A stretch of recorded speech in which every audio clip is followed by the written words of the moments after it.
એટલે આપણને ખ્યાલ પડે ગુણ કેળવવા એ કોઈ હલબી વાત નથી.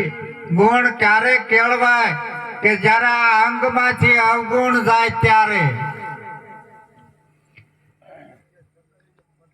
આમાંથી અવગુણ જયારે નીકળી જાય છે ત્યારે આ ગુણનો ભંડારી આપ પોતે બને છે.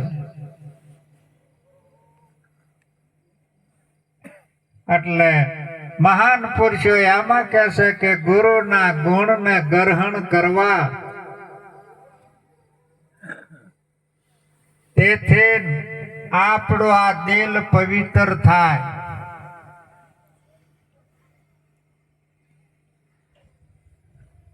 એવો આપણને એક અણમોલ આ અવસર મળ્યો છે કે સદગુરુ પરમાત્માની ભક્તિ કરવા માટે, સદગુરુ પરમાત્માનું ભજન કરવા માટે આ અવસર મળ્યો છે. એટલા માટે મહાન પુરુષો કહેશે કે ગઈ પણ પાછી ફેર નો આવે મૂર્ખ મૂંઢ ગ્યામાર. ભવસાગરની ભૂલવણીમાં વીતી ગયા જુગ ચાર ફેરા ફરી. એટલે આ જે અવસર આવ્યો છે એ દરેકના માટે અણમોલ અને આ વારંવાર આવતો નથી. કારણ કે એક વખત રાજા અને દીવાન ફરવા નીકળ્યા. ફરવા નીકળ્યામાં રાજાને તરસ લાગી એટલે દીવાનને કહેશે કે દીવાન કાંઈક જો પાણી હોય તો પીવું છે, તરસ બહુ લાગી કે હાલો આગળ હાલીએ મળી જશે. એટલે થોડાક હાલ્યા એટલે પાછું રાજાએ કીધું કે દીવાન પાણી ગમે નથી લાવ, તરસ બહુ લાગી છે અને હવે તો આ પ્રાણ જવાની તૈયારી છે. ત્યારે દીવાન આ ઘેરો જંગલમાં જાતો એમાં એક કઠિયારો લાકડા કાપતો હતો. એટલે કઠિયારા આગળ આ દીવાન જઈને કહેશે કે તારી આગળ પાણી છે કે હા, તો લઈ લે હાલ. અને રાજાને આ કઠિયારે પાણી પાયું. એટલે રાજા કઠિયારા ઉપર પ્રસન્ન થઈ ગયો કે ત્યાં તો મને જીવન દાન આપ્યું છે. એટલે દીવાન ને કહેશે કે આપણું 100 વીઘાનું સંદનનું ઝાડ છે એ આ કઠિયારાને આપી દે અને લાવ હું આ ત્રાંબાના પત્રે લખી દઉં. એટલે રાજાએ ત્રાંબાના પત્રે 100 વીઘાના સંદનના ઝાડ કઠિયારાને આપી દીધા. એટલે કઠિયારાને એવું થયું કે મારે જંગલમાં આઘું જવું નહીં નજીક. એટલે સંદનના ઝાડ કાપી કાપીને કોલસા કરીને માંડ્યો વેસવા.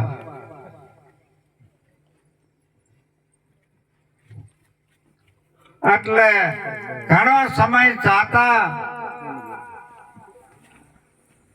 વળી પાછા દીવાન રાજાના નીકળ્યા. કાં તો કઠિયારો તો એની એ સ્થિતિમાં જરાય ક્યારે ફેર પડ્યો નહીં. એટલે રાજા એમ કહેશે દીવાનને કે આ બોલો કઠિયારો નહીં કે કઠિયારો છે કે ત્યાં તો એની સ્થિતિમાં છે. અને 100 વીઘાના સંદન આપ્યા. બોલાવ્યો, મેં તને 100 વીઘાના સંદન આપ્યા અને યા સંદન નું ત્યાં કર્યું શું કે પેલા કેવેલા ગાંડા બાવળના ખીજડાના નાના કોલસા કરીને વેચતો અને હવે આ સંદનના કાપી કાપીને કોલસા કરીને વેચું છું. અરે મૂર્ખ્યા, એટલે દીવાનને કહેશે કે જા સંદનના ઝાડની ડાળી કાપી અને આપણી નગરીના શોકમાં મૂક. અને એ ડાળી જયારે નગરીના શોકમાં મૂકી અને હરરાજી કરી તો લાખો રૂપિયાની એક ડાળી થઈ. કઠિયારો કે 100 વીઘાના કોલસા કરી નાખ્યા. વિચાર કરજો, નજીક આવે. કારણ કે આ 100 વર્ષનો આ સંદનનો ઝાડ આપણને પરમાત્મા અહીંયા આપ્યું છે, પણ કોલસા કરી કરીને કઈક કાઢી નો નાખતા. એટલા માટે આપણને જે આ કઈ જીવન મળ્યું છે એ અણમોલ પરમાત્માનો અનુભવ થાય. અને પરમાત્મા સગુણ સ્વરૂપે કહેતોય હોય અને પરમાત્મા નિર્ગુણ સ્વરૂપે હોય તોય હોય.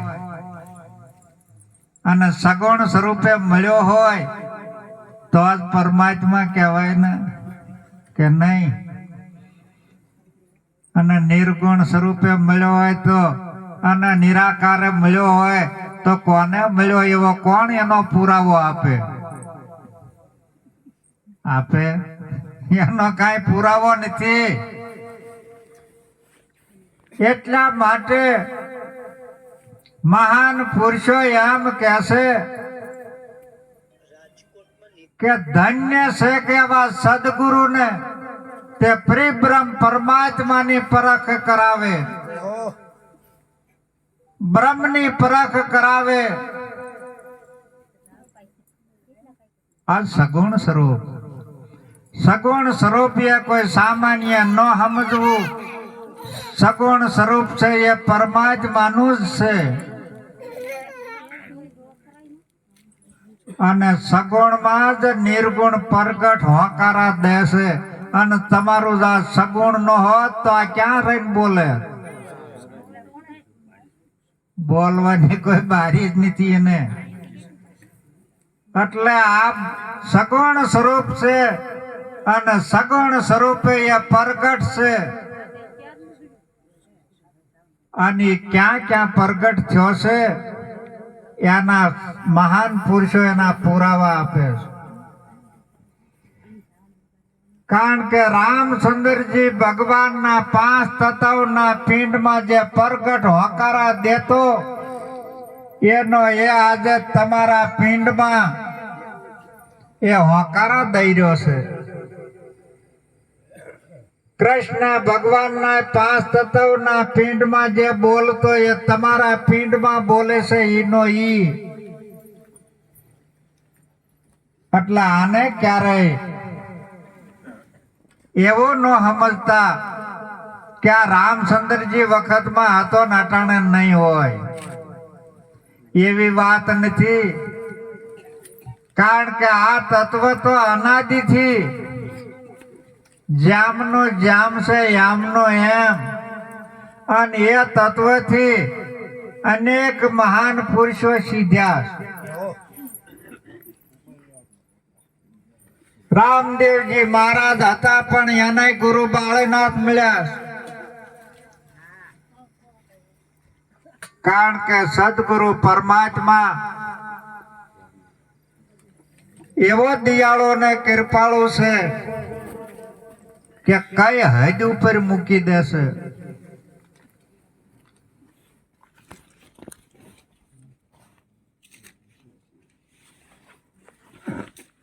કારણ કે જે સદગુરુ પરમાત્મા છે, તમે બધા વિચાર કરજો, કરવા જેવા ક્યાંય હરિનું મંદિર નથી. અને હોય તો બતાવો. સદગુરુ હરિ છે, ભગવાન બનાવ્યા અને પીર બનાવ્યા, પણ એ બધાયના મંદિર થયા, સ્વામિનારાયણ ભગવાનના થયા મંદિર, પણ હરિનું મંદિર ક્યાંય છે? એટલા માટે શું મહાન પુરુષો કહે છે, જો આમ ક્યાંની વાત કરે છે? એ જી હરિને ભજતા હજી રે કોઈની લાજ, હે દાતા રે નથી જાણી રે, જેને સુરતા શ્યામળ યાને સાથ, એવા દે રે વેદ વાણી રે, એ દીવાલે મારે ઉગાર્યો ભગત પ્રહલાદ, હરણા રે કંસને માર્યો રે, વિભીષણ ને સોંપ્યા લંકાના રાજ, એ જ રાવણ ને સંહાર્યો રે, હરિને ભજતા હજી લાજ કોઈની જાતા જાણી નથી, પણ જ્યાંની સુરતા શ્યામળિયાની સાથ, એ વદે છે વેદ ને વાણી, વાલે મારે ઉગાર્યો ભક્ત પ્રહલાદ, હરણાકશ ને માર્યો, વિભીષણ ને સોંપી દીધા લંકાના રાજ,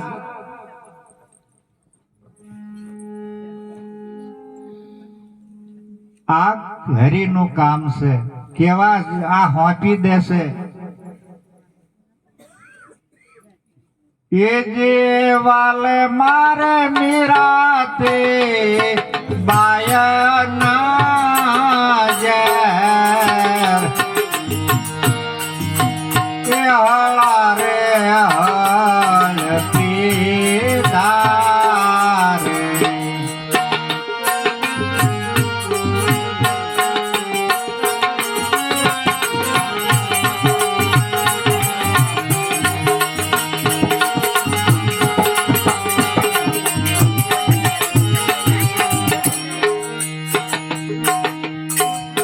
પંચાળે ના પૂરા વાલે શેર,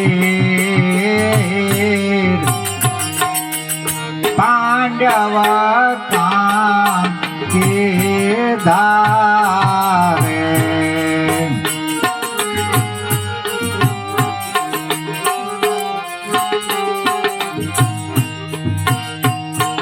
એ જી હરે ને ભજતા હજી રે કોઈની લાજ, હે દાતા રે નથી જાણે રે, વાલે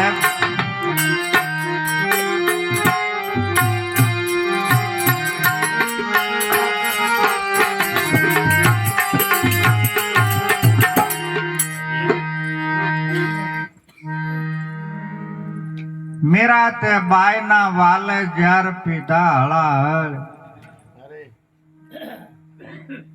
અને પંચાળીના પૂરા શીર, સમજાય છે?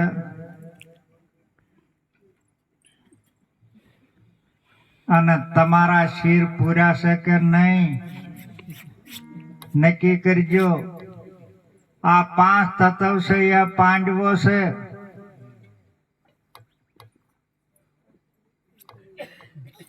અને આ કાયા રહીને એ પંચાળી છે.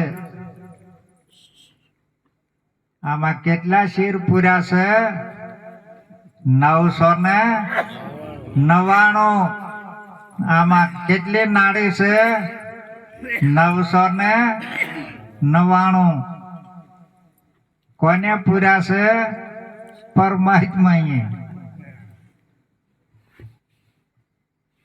આપણે ઓલી ના પૂરા હોય કે ન પૂરા હોય એ નથી જોવાનું, આપણે અહીંનું કરો.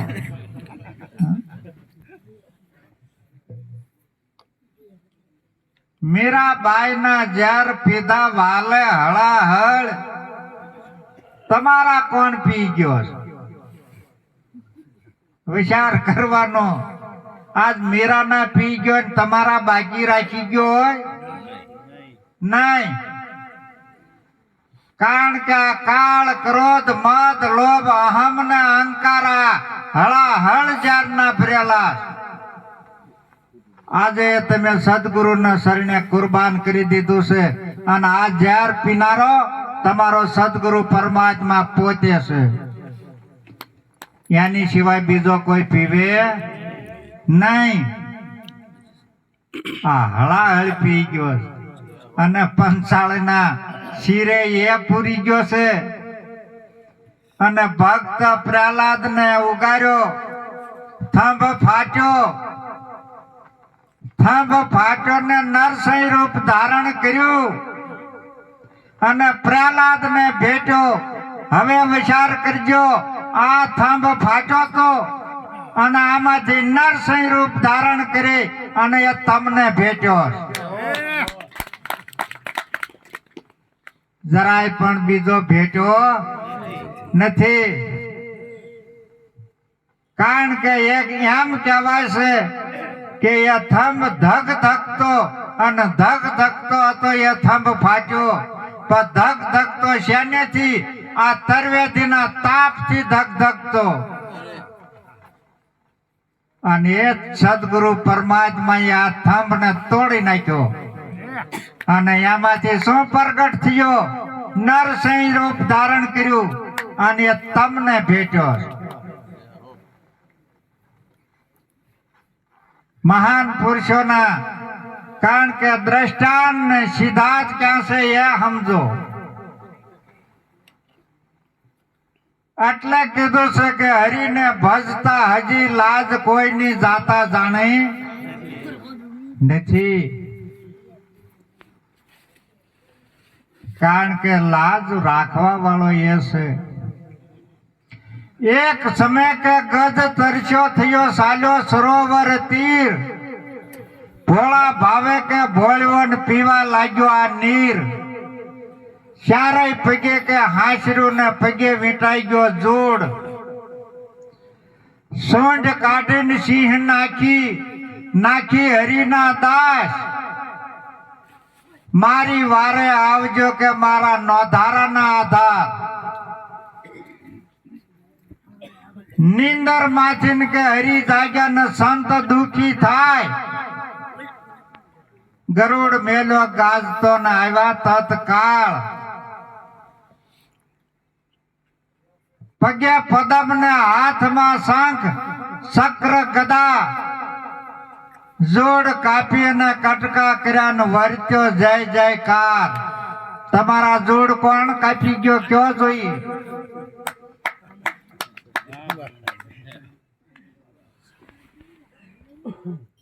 હવે આ કોનો આધાર છે? નોધારાનો આધાર કોણ છે? સદગુરુ પરમાત્મા પોતે. એને આ જોડ કાપ્યું. આ તો વીંટાઈ ગયેલું હતું.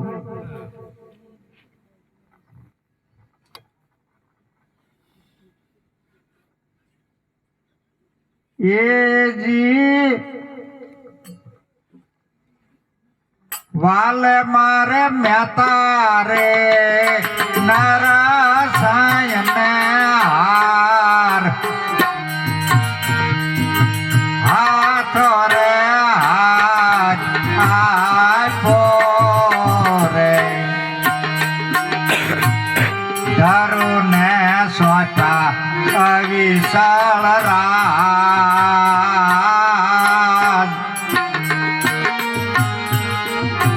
દાસ પોતાનો એ જાણે રે, દાસ પોતાનો પોતાનો ઈ જાણી રે મહેતા નરસિંહ ને હાર હાથો હાથ આપ્યા અને ધરો ને સોંપ્યા અવિસળ રાજ તમને કયું આપ્યું એ કયો તમને જે રાજ આપ્યું છે એ અવિસળ કોઈ દી સળાયમાન થાય નહીં કારણ કે કેવો અવિસળ કહેવાય કે તમે અજર અમર ને અવિનાશી બનાવ્યા છે એટલે તમારું અવિસળ રાજ કોઈ ઝડપી ન જાય કોઈ સ્વર ન લૂંટે આ રાજ તમને આપ્યું ये जियावो हरि रे भजवानो लाव भजन कोई करशे रे कर जोड़े कहे प्रेमदास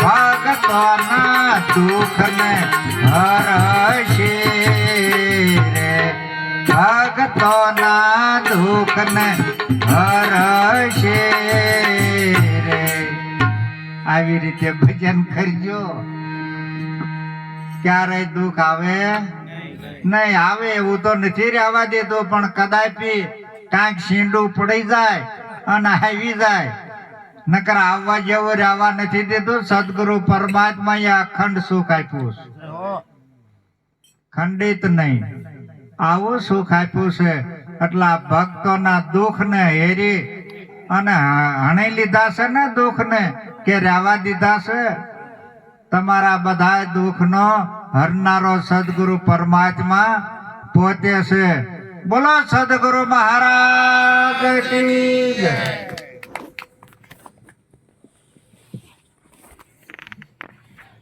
હવે અમારે દાણા વાળાની હોય છે